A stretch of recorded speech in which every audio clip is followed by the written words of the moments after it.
Yo, Mike, kali ini pagi ini kita berada di Coach Shadow Ranch. Kita akan talk show bersama owner Coach Shadow Ranch. Simak Yomek TV.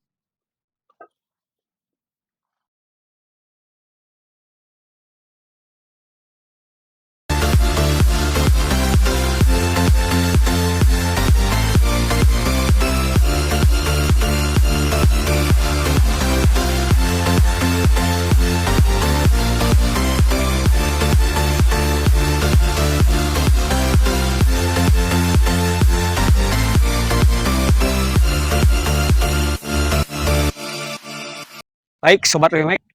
Sekarang kita berada di Coach Aldo Ranch, tempat berkuda di tengah kota Pekanbaru. Insya Allah. Kita bersama, saya panggilnya Master Coach Aldo. Enggak, nama brand Coach Aldo aja. Coach Aldo, ya, oke. Coach Aldo yang membidani berkuda di Riau. Mungkin kita ulas dulu langsung, Coach Aldo. Apa kabar? Alhamdulillah. Salam olahraga. Salam olahraga. Jaya. Jaya. Mungkin kita coba dengan sejarah lah. Sejarah kenapa ada kuda di Pekanbaru mulainya kan. Sebar di Riau, katanya juga sampai juga ke Indonesia, bahkan sampai Turki, Saudi. Alhamdulillah, bismillah. Bersyukur kita kepada Allah atas semua nikmatnya. Dan, Masya Allah, ada guna hidup ini kalau kita tidak mengikuti syariat Rasulullah SAW. Itu yang pertama. Saya pertama memilih olahraga berkuda ini. Sebelumnya Pak Dede, ini ada sejarah sedikit. Ya, betul. Saya hobinya otomotif. Oh, otomotif. Dari kecil itu sepeda BMX. Ikut Ya. kejuaraan, Oh, ikut BMX cross. Ya, ya. Dulu namanya mini cross. Kemudian setelah itu motor cross gitu. Sampailah saya menerjemahkan sendiri bahwa olahraga sunnah yang dikatakan berkuda itu adalah ya motor cross karena paling mirip. Kuda besi. Kuda besi gitu. Karena itu paling mirip. Karena kan sekarang zaman modern. Iya, betul. Kalau dulu Nabi pakai kuda karena ya zaman Nabi. Ya. Zaman sekarang motor cross yang paling pas, mirip sama menempuh jalan yang berliku dan Sepanjang, ya. sebagainya. Nah, itulah motor cross saya pikir. Kemudian alhamdulillah bismillah kita kan sebenarnya sebagai anak muda itu ya jangan jauh-jauh lah dengan ulama karena Oh, anak muda ya. ini super kreatif. Jadi Sangat kalau jauh kreatif. dengan ulama dia keluar jalur gitu. Ya, ya. Makanya akhirnya mulailah kita ke masjid gitu. Anak muda tuh harus ke masjid gitu. Kita ke masjid, kita ketemu ulama, kita konsultasi gitu. Menurut pendapat saya begini, terus diluruskan. Sesungguhnya perintah ini tentang berkuda ini itu tidak tergantikan. Bahkan penelitian pun Ya. sudah membuktikan kuda itu menyehatkan. Problem penyakit kita ada pada tulang belakang. Pembetulan tulang belakang yang paling canggih adalah kuda. Bahkan dibuat alat-alat kedokteran yang pergerakannya seperti pergerakan kuda. Oh, iya. Itu ngapain kita pakai yang palsu kalau ada yang asli kan? Asli Nah kuda. gitu. Akhirnya setelah bicara bahwa kuda tidak tergantikan sampai hari kiamat senantiasa ada keberkahan. Kemudian dan di pondok pesantren kita itu, kita punya pondok Oh, ya, pesantren di alhamdulillah. Jayapura, Ya. alhamdulillah. Kita buat olahraga Berkuda. motor cross Oh, di motor cross, awalnya. awal motor cross. Karena memang memahaminya seperti itu. Iya. Ketika lebih dekat dengan ulama, akhirnya dinasihatin tajam bahwa ini tidak tergantikan. Akhirnya bismillah kita langsung hijrah ke kuda. Ya, alhamdulillah kita putuskan mengikuti nasihat ulama, Ya. kita langsung pindah hijrah dengan kuda. Kemudian masya Allah kita menemukan banyak keajaiban yang di luar akal kita gitu. Karena memang kita pernah menghadiri daurah tentang olahraga sunnah berkuda ini. Ya. Yang pertama sekali di Indonesia diadakan yaitu di Malang. Di Malang. Kita sampai berangkat itu ke Malang bersama Syekh Sofyan Nur waktu itu. Beliau mengundang praktisi kuda dan mengupas satu-satu hadis-hadis tentang kuda. Oh, subhanallah. Jadi kalau ditanya contoh kecil nih, ditanya senantiasa ada keberkahan pada kuda. Kalau kita tanya, ini kita harus tanya orang-orang yang terbiasa dengan kuda. Oke, Ya. kita tanya orang yang punya kuda, tanya kepada tukang delman. Tukang delman bisa nyampaikan seperti ini loh, deh. Gimana? Kalau kita melihara kuda, memang Allah jamin rezeki kita. Allah jamin, asalkan syarat satu, tidak ada maksiat, tidak ada judi di dalamnya. Allah. Maka Allah akan jamin, dapur kami nggak pernah kosong Pak, katanya gitu. Ini menarik sekali, Ya, ya. dapur kami nggak pernah, dan kami miskin tapi tidak pernah berhutang. Subhanallah. Dan nggak pernah, dapur nggak ngebul. Berlebih enggak, tapi Allah cukupkan. Itu kan nikmat Ya. ketika Allah cukupkan. Nah, kalau ditanya kepada orang yang ekonominya menengah bawah seperti itu. Kemudian ketika ditanya kepada orang pengusaha, dia pernah bercerita, ya punya pengalaman Ya. bahwa ketika dia melihara kuda, ini dari keturunan, Ya. dari bapaknya. Bapaknya punya kuda, kemudian dipelihara, kemudian pindah ke dia. Bapaknya meninggal, dia lanjutkan. Karena dia nggak punya fashion di kuda, Ya. akhirnya dia bilang dia terlalu sibuk. Dia nggak tega, ngurusin kuda nggak bisa, akhirnya dia jual kuda semua. Qadarullah, dia nggak tahu, usahanya bangkrut. Allah, astagfirullah. Usahanya bangkrut, dia bilang, ada apa ya? Tapi dia nggak terpikir dengan Ya. itu. Tapi setelah bangkrut, susah, dia terindu lah, teringat orang tua segala macam, dia mulai lagi ambil satu kuda. Terus dia mulai lagi melihara kuda, karena kan ada histori. Kalau Ya. kita kan, kenapa kita suka mobil hardtop? Karena bapak kita punya hardtop tuh. Iya. Nah, kayak gitu. Jadi ada histori, dia kembali lagi ke kuda dan usahanya bangkit lagi. Dan sekarang menjadi pengusaha besar yang Subhanallah. hebat gitu dengan kuda-kudanya. Dia tanya kepada Ustadz tuh, apakah ada korelasi dengan ini Ustadz? Saya merasakan ada yang seperti ini gitu, pengalaman saya. Jadi sekarang saya nggak mau jauh dari kuda. Gitu. Masya Allah. Nah, pengalaman kami pribadi juga, jaminan Allah tuh luas sekali terhadap keberkahan pada kuda-kuda ini. Maka tidak ada alasan kita untuk tidak mendalami serius dengan kuda ini. Maka kami putuskan, kami terjun totalitas, dan ini harus disebarkan karena ini sebuah Ya, kebaikan. ya, suatu kebaikan. Dan inilah pilihan saya hijrah dengan olahraga sunnah ini, saya totalitas belajar. Saya belajar ke Malaysia, saya belajar ke Saudi Arabia, saya belajar ke Turki. Alhamdulillah, bismillah, belajar saya, masing-masing negara ini punya kelebihan. Ya.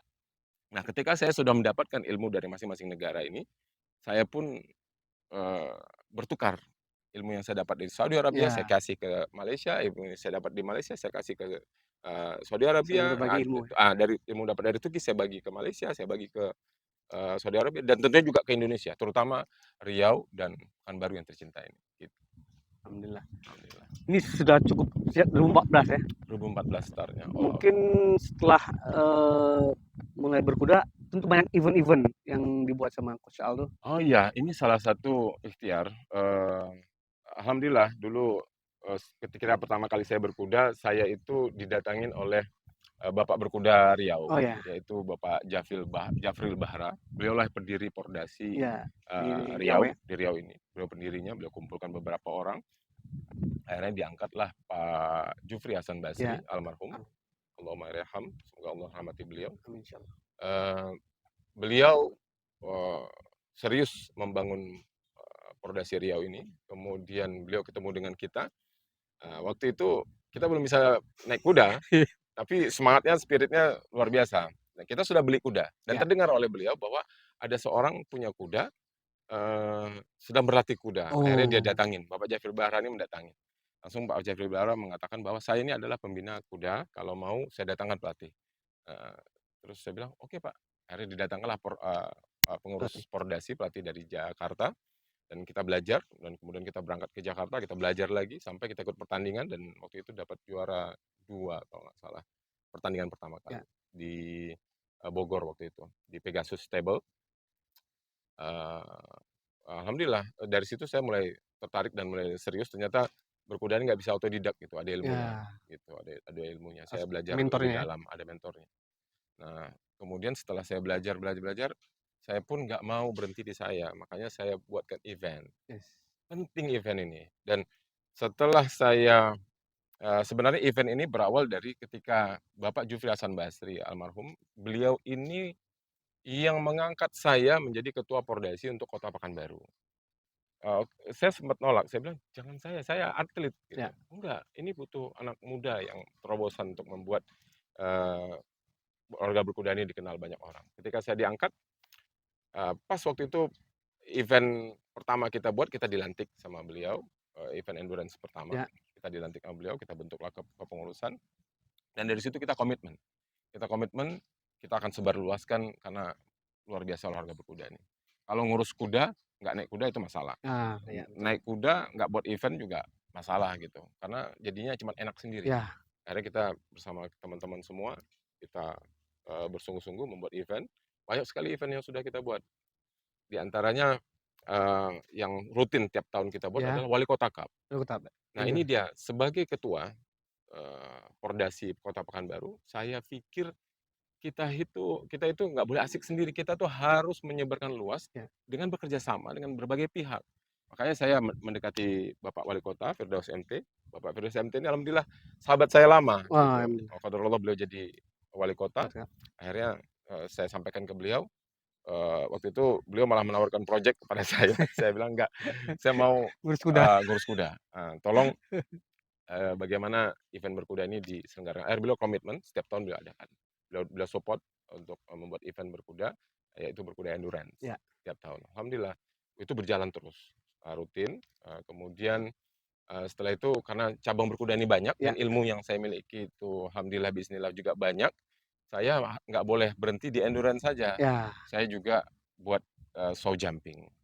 Nah, show jumping ini saya tentu menggandeng ini juga Kapolda. Udah. Karena Kapolda kan mengayomi masyarakat. Ya. Jadi saya juga pikir Bapak Kapolda juga harus ada peran. Ketika kita dekati Bapak Kapolda, alhamdulillah beliau mensupport all out dan membuat di depan sekolah waktu itu SPN ya namanya. Sekarang udah jadi kantor Kapolda ya. Yang baru ya. Di halaman SPN itu. Bagaimana Aldo? Kita buat seperti apa? Buat upacara Pak. Karena supaya gaungnya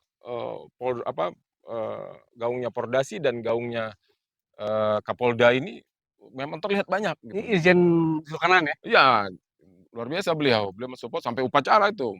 Turunkan Brimob untuk upacara. Jadi kan kalau lihat dari drone itu keren sekali dan jejak digitalnya ada. Ya.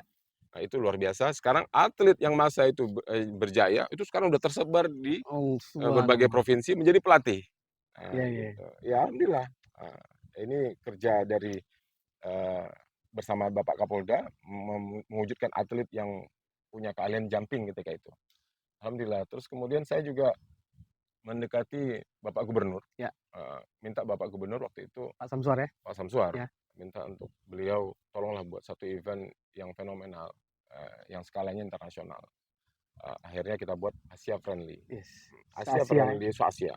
Itu ada Korea, ada Cina, ada Hong Kong. Kita lihat bendera itu ada di kampung kita, kan keren banget gitu. Bangladesh, India, Bangladesh, Pakistan, Malaysia. Ini keajaiban. Nggak mungkin orang kampung kelas kita ini bisa buat seperti itu ya kan. Dan adanya di Pekanbaru. Di pelosok ya. Di pelosok lagi gitu. Pekanbarunya pelosok lagi. Waktu itu bahkan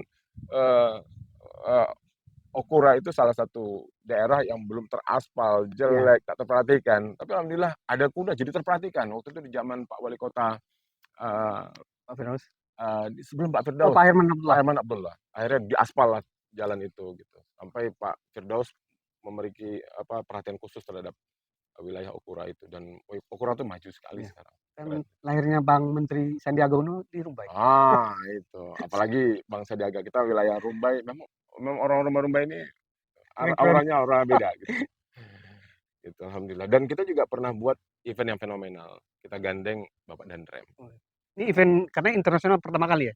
Iya, pertama kali di dunia nih. Di dunia ya? Karena kan apa sih tugas dan kita ini sebagai hamba Allah ini, kita diberi masa hidup yang singkat, buatlah sesuatu yang besar, yang bermanfaat untuk umat gitu. Apalagi yang enaknya kita tuh sudah dikasih kisi-kisi kalau mau ujian ya. Kalau dosen ngasih ujian, besok kita ujian nih kisi-kisinya ini, pelajari ini, akan keluar soal seperti itu.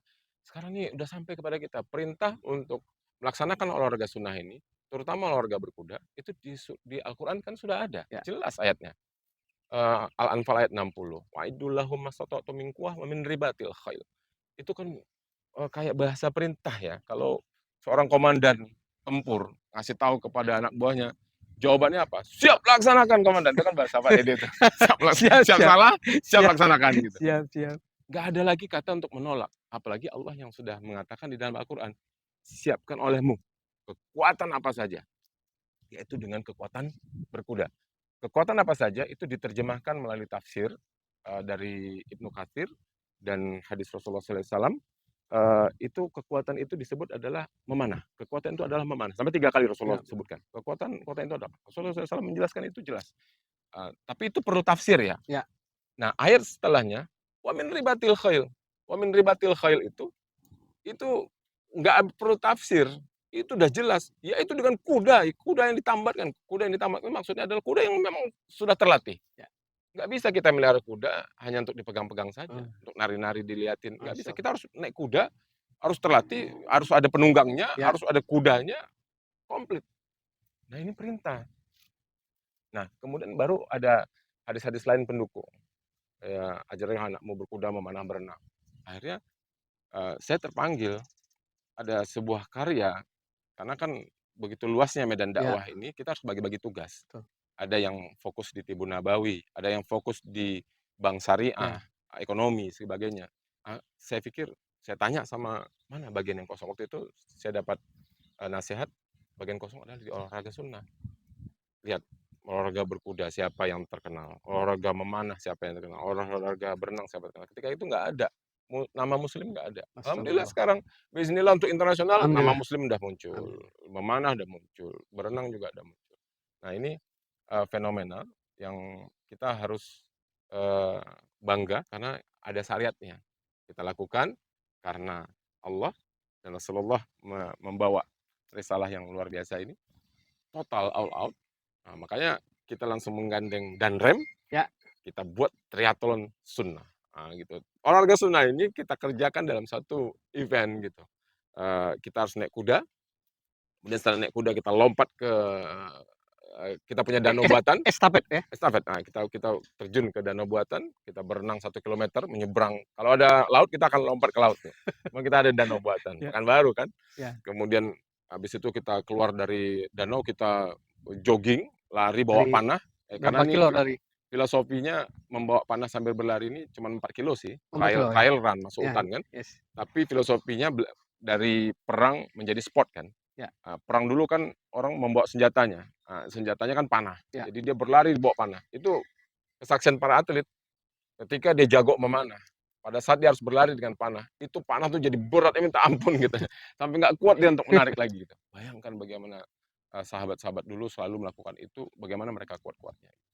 Nah, olahraga sunnah ini pastilah mengajak kita untuk menjadi hamba yang kuat, karena mengemban dakwah yang berat ini.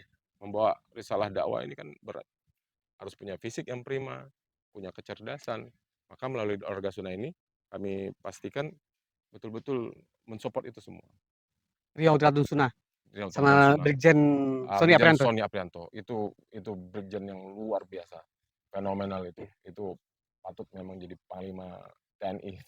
Luar biasa karena beliau all out untuk membuat event itu, bukan sekedar hanya memakai nama, tapi beliau turunkan kekuatannya untuk mensupport itu. Bahkan sampai kita itu selalu mengikuti setiap HUT TNI.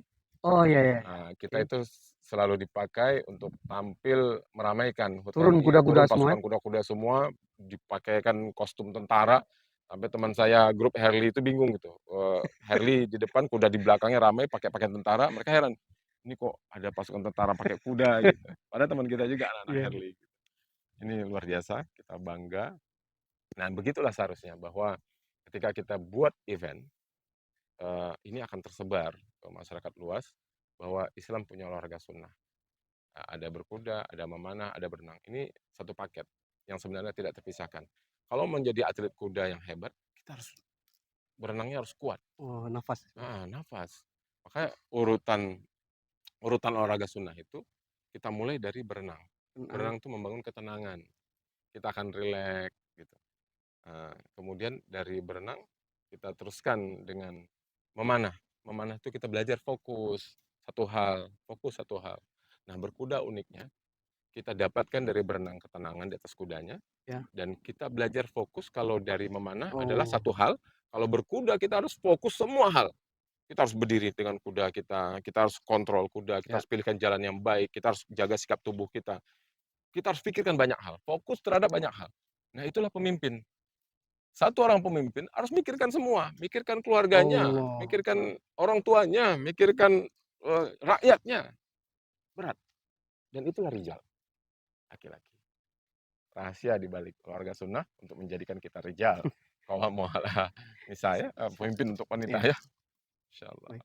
Coach katanya kan juga pernah turun di PON, terus Iya, SEA Games, iya. terus sampai ke Turki itu. Gimana ceritanya tuh Oh awalnya? ya, itu dia tadi, bismillah, karena saya harus belajar dan, sebagai barometer belajar kita itu harus Ya, ada kompetisi. ya.